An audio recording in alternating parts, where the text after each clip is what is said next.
And one of my favourites is the gorgeous Jubilee show, which is on at Bally's, which is right in the centre of the boulevard. And one of the big stars is Brooke. How are you?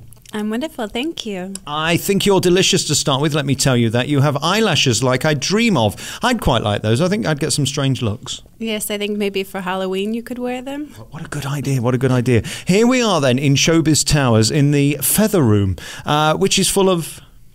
Full of our finale costumes. So we're surrounded by blue and green feathers, Swarovski rhinestones. We've got black feathers, yellow feathers, pink feathers, orange feathers, all kinds of feathers. This really is camper than a Christmas tree, this room, isn't it? For those who don't know, Jubilee really is one of the most traditional of all the shows. And if you come to Las Vegas, you should see it because it takes you back to better times when it was about the Showgirls and it was about true historical Vegas. And of course, these fabulous costumes, which must cost a fortune. Yes, Jubilee has been running since 1981, so it's actually older than I am, and I'm one of the lead dancers in the show now. But we've lasted that long because we are the epitome of glamorous Las Vegas.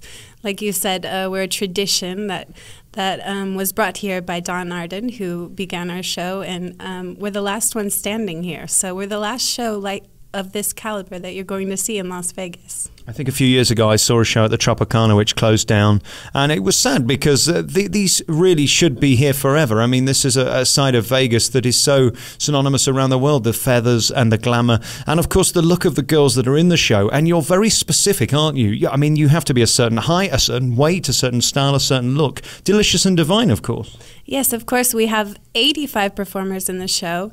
Actually, our company manager is headed to New York to audition right now, so every 6 months we have to re-audition for the show. They're very particular on what they're looking for. The females in the show have to be at least 5'8", and the males have to be at least 6 foot tall. And part of that is because we have such humongous costumes that we wear, and our stage is huge. So if you had someone shorter with this huge costume, they would just be taken in by the costume. We have to be able to stand there and present the costumes that they give us. I don't want to be too personal, but I always worry about your back. They look so heavy, these costumes, and they really are, aren't they? I mean, they're beautifully made. They're not all facade. They are proper stage costumes. Yes, our costumes are made with proper Swarovski crystals, which are very heavy, unfortunately, and often have to have metal casings to hold them. So the costumes do get really heavy. Our heaviest headpiece weighs about 25 pounds. So like you said, our backs kind of take a toll, but luckily we're all trained dancers. We've had ballet training, tap, jazz. So I think we've grown accustomed to holding our bodies a specific way to hold the weight of the costume. What is your life like? Do you wake up in the morning and start training and then have something like a piece of lettuce and then train and then have another piece of lettuce and train again and then come and do 2 shows? What is your day like? Thankfully, that's not what my day is like. Actually, we all have pretty normal lives here because a lot of us have been here for a while. We've made Las Vegas our home. Some of us have children, husbands, families, other jobs. Some go to school. So me, myself, I'm a real estate agent during the day, and then I come do the show at night. So we have a wide variety of people in the show. Do you need to do that to keep a certain level of reality? Because this Las Vegas is a facade, it's an artifice, it was created from nothing. If you get carried away in the nonsense of it, you could end up bonkers, couldn't you? Yes, definitely. People wonder what the life of a showgirl is like. They think it's all partying and crazy. Like we come here, we're glamorous in the show, we go to the clubs afterwards.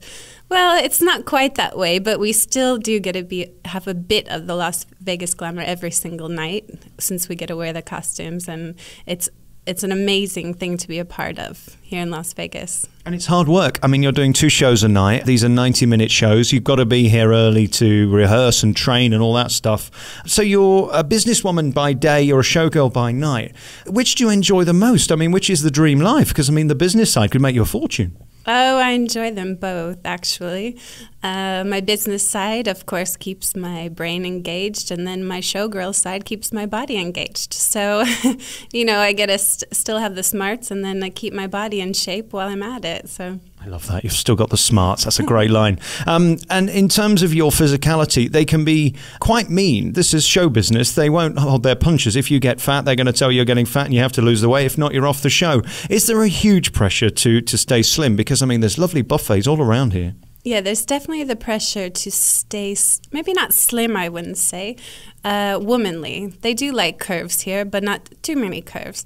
So I think there's a lot of showgirls that just began their 2013 diet because we ourselves have to audition on January 21st. We have to re-audition for our positions. So I think the diets just maybe began again. We have to put on a bra and a G and walk across the stage and say our names in front of our bosses. So yeah, we definitely are aware of our bodies and what they need to look like for the show. How intimidating is that? I mean, you're talking to an ugly guy, a ginger guy, a guy who's never been looked at in awe. Of course, that's what we're doing with you. You're in this show because you're gorgeous, and you truly are. If they reject you, it's some sort of affirmation that you're not as cute as you used to be, isn't it? It could be heartbreaking. Yes, I do like to not remind them of my birthdays here at Jubilee, but luckily with the age comes the experience and the better performance. So I've been in the show for 8 years now, and so they do know how old I was when I got here. But I think that every performer worries about the pressure of being perfect and have the perfect body and the perfect performance. But you just got to do what you can to keep yourself in the game. Really. And there's 20-year-olds coming up behind you, just can't wait to get your spot. But but you have to show them that you're still here and they still want you. Well, and they haven't got your eyes, your beauty, your talent, and your business acumen either, have they? So, I mean, they can do one, really. I mean, you're fine as you are. Good luck with your auditions coming up later this month. So you've got to re-audition again, is that right? Yes, that's right. Every 6 months. You'll be fine. You'll be fine. And how do you feel at this point? I mean, I've done the worst thing, come and talk to you in between two shows. Your final show, getting close to the end of the week. Are you exhausted? Are you looking forward to it? Or are you still buzzing from the last show?